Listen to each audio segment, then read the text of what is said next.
नमस्कार, next ice Hindi के HOD अंक में आपका स्वागत है। आइए बात करते हैं आज की पहली न्यूज के ऊपर। इस न्यूज को द हिंदू ने कवर किया था अपने पेज नंबर 1 पर और ये वेलफेयर स्कीम के अंतर्गत न्यूज शामिल होगी जो GS 2 के अंतर्गत आएगा। न्यूज है no extra allocation for MG NREGA wage delay. ग्रामीण श्रमिकों को 100 दिनों का गारंटीकृत रोजगार प्रदान करने की केंद्र सरकार की फ्लैगशिप स्कीम यानी प्रमुख योजना MG नरेगा यानी Mahatma Gandhi national rural employment guarantee scheme को घाटे के बावजूद वर्ष 2024 और 25 में अतिरिक्त बजटीय आवंटन नहीं मिला है, जिसके परिणाम स्वरूप श्रमिकों को मजदूरी के वितरण में देरी हो रही है। ये चिंताजनक स्थिति है। मनरेगा का मैंडेट यानी अधिदेश प्रत्येक ग्रामीण परिवार को, ध्यान रखिएगा, प्रत्येक ग्रामीण परिवार को एक वित्तीय वर्ष में कम से कम 100 दिनों का गारंटीकृत मजदूरी रोजगार प्रदान करना है, जिसके वयस्क सदस्य अनस्किल मैनुअल यानी अकुशल मैनुअल कार्य करने के लिए स्वेच्छा से कार्य करते हैं, वॉलंटरी वर्क करते हैं। देखिए, MG नरेगा को वर्ष 2005 और 6 में लॉन्च किया गया था जब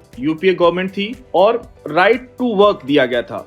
कहते हैं कि जब UPA की सरकार थी तो उस दौरान राइट बेस्ड यानी अधिकार आधारित कई कानून पास किए गए थे, जिनमें शामिल था MG NREGA, right to work. और कई अंतर्राष्ट्रीय मंचों से भारत के MG नरेगा की तारीफ की गई थी, चाहे उदाहरण के रूप में ILO रहा हो, इंटरनेशनल लेबर ऑर्गेनाइजेशन। उसने तारीफ की कि भारत एक ऐसा देश है जो MG नरेगा के रूप में रोजगार देने की दिशा में अच्छा काम कर रहा है। तो देखिए, MG नरेगा हमेशा इंपॉर्टेंट रहा है UPSC के लिए। क्वेश्चन UPSC ने 2011 में पूछा था, आपको आइए दिखाते हैं। ये UPSC 2011 में क्वेश्चन नंबर 41 था। क्वेश्चन था, निम्नलिखित में से कौन महात्मा गांधी राष्ट्रीय ग्रामीण रोजगार गारंटी अधिनियम के अंतर्गत लाभ प्राप्त करने का पात्र है, एलिजिबल होता है। 4 ऑप्शन दिए गए हैं। ऑप्शन ए, केवल अनुसूचित जाति और अनुसूचित जनजाति परिवारों के वयस्क सदस्य। Option B, below poverty line यानी गरीबी रेखा से नीचे के परिवार के वयस्क सदस्य। ऑप्शन सी, सभी पिछड़े समुदायों के परिवारों के वयस्क सदस्य। ऑप्शन डी, किसी भी परिवार के वयस्क सदस्य। इसका उत्तर कृपया आप लोग कमेंट बॉक्स में देने का प्रयास कीजिए। देखिए, UPSC का PYQ UPSC को पास करने का रोड मैप होता है। अगर कोई भी स्टूडेंट प्रीलिम्स में अच्छा स्कोर करना चाहता है या मेंस में अच्छा करना चाहता है तो PYQ से अच्छा कोई सोर्स नहीं होता है, क्योंकि PYQ रोड मैप की दिशा में एक महत्वपूर्ण काम करता है। और जितना PYQ का आप अभ्यास करेंगे, आपका प्रीलिम्स मजबूत होता जाएगा। जो लोग इस वर्ष 2025 का प्रीलिम्स एग्जामिनेशन देने जा रहे हैं उनके लिए इंपॉर्टेंट तो हाई है। जो लोग 2026 और 27 में एग्जाम देने की योजना बना रहे हैं उनके लिए भी बहुत महत्वपूर्ण है। अभी से ही प्रैक्टिस करना शुरू कर दीजिए। अगली न्यूज की ओर बढ़ेंगे।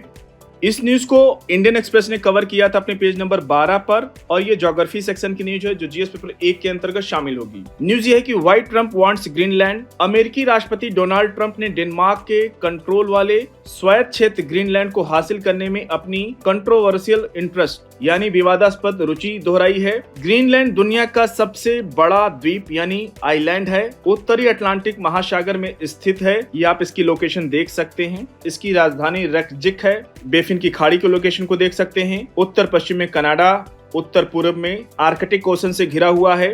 ठीक है। ग्रीनलैंड अपने विशाल टुंड्रा और इमेंस ग्लेशियर के लिए जाना जाता है। अगली न्यूज की ओर बढ़ेंगे। ये आप देख सकते हैं, इसकी लोकेशन मैप पे आप और अच्छे तरीके से देख सकते हैं। अगली न्यूज की ओर बढ़ेंगे। इस न्यूज को द हिंदू ने कवर किया था अपने पेज नंबर 8 पर और ये गवर्नेंस सेक्शन की न्यूज है जो GS पेपर 2 के अंतर्गत शामिल होगी। न्यूज ये है कि should governors head state universities British औपनिवेशिक शासन से विरासत में मिली राज्य विश्वविद्यालय के कुलाधिपति के रूप में राज्यपाल की भूमिका भारत में विवाद का सोर्स रही है। मूल रूप से नियंत्रण को केंद्रीकृत यानी सेंट्रलाइज करने के लिए डिजाइन किया गया। इसे अक्सर राजनीतिक रूप दिया गया है। विशेषकर वर्ष 1967 के बाद राज्यपालों, जिन्हें अक्सर पॉलिटिकल एजेंट यानी राजनीतिक वफादारी के लिए नियुक्त किया जाता है, केंद्र में जो सरकार रहती है अपने पसंदीदा व्यक्तियों को संबंधित राज्यों में राज्यपाल के रूप में नियुक्त करती रही है, ने विश्वविद्यालयों पर अधिकार जताना शुरू कर दिया है। अब देखिए, राज्यपाल से जुड़ी हुई न्यूज है तो क्वेश्चन पूछ सकता है। आपने देखा होगा लास्ट ईयर UPSC 2024 के प्रीलिम्स एग्जामिनेशन में कई पॉलिटी के क्वेश्चन आर्टिकल बेस पूछे थे, इसलिए राज्यपाल से संबंधित आर्टिकल चाहे वो 153 हो, 154 हो, 155 हो, सबको अच्छे तरीके से आप रिवाइज कर लीजिएगा। क्वेश्चन पूछ सकता है। इससे संघर्ष विश्वविद्यालय की नियुक्तियों में देरी और स्वायत्तता में कमी आई है। विभिन्न आयोगों ने रिफॉर्म्स की रिकमेंडेशन यानी सुधारों की सिफारिश की है, जिसमें कुलाधिपति की भूमिका को औपचारिक बनाने और विश्वविद्यालय की स्वायत्तता की रक्षा करने की वकालत की गई है। कुछ राज्यों ने राज्यपाल को राज्य द्वारा नियुक्त विश्वविद्यालय द्वारा निर्वाचित कुलाधिपति से बदलने के लिए कानून पारित किए हैं, लेकिन राष्ट्रपति से इन सुधारों के लिए अप्रूवल यानी अनुमोदन में अक्सर देरी हुई है। कुलाधिपति प्रणाली में सुधार को जवाबदेही सुनिश्चित करने, राजनीतिक हस्तक्षेप को कम करने और शैक्षिक स्वतंत्रता को बढ़ावा देने के लिए आवश्यक माना जाता है। तो इंपॉर्टेंट न्यूज है, इसको अच्छे से कवर कीजिएगा। अगली न्यूज की ओर बढ़ेंगे। इस न्यूज को पीआईबी ने कवर किया था। एनवायरमेंट सेक्शन की न्यूज है जो जीएस पेपर 3 के अंतर्गत शामिल होगी। न्यूज ये है कि PM congratulate Indore and Udaipur on joining the list of 31st wetland accredited cities in the world. प्रधानमंत्री ने इंदौर और उदयपुर को दुनिया के 31 आर्द्र भूमि मान्यता प्राप्त शहरों की सूची में शामिल होने पर उन्हें बधाई दी है। वेटलैंड कन्वेंशन द्वारा शुरू की गई वेटलैंड सिटी मान्यता प्राप्त योजना शहरों को शहरी वेटलैंड्स के संरक्षण और स्थायी प्रबंधन के लिए प्रोत्साहित करती है। यह योजना जन जागरूकता, नगर नियोजन और वेटलैंड्स के संरक्षण के सोशियो इकोनॉमिक बेनिफिट्स को बढ़ावा देती है। तो इंपॉर्टेंट न्यूज है, क्वेश्चन पूछ सकता है, इसलिए इसको अच्छे से कवर कीजिएगा। साथियों, आज के HOD अंक को यहीं पर समाप्त करते हैं। मिलते हैं नेक्स्ट अंक में कुछ और इंपॉर्टेंट न्यूज के साथ। तब तक जुड़े रहिए नेक्स्ट आईसी हिंदी के साथ। धन्यवाद।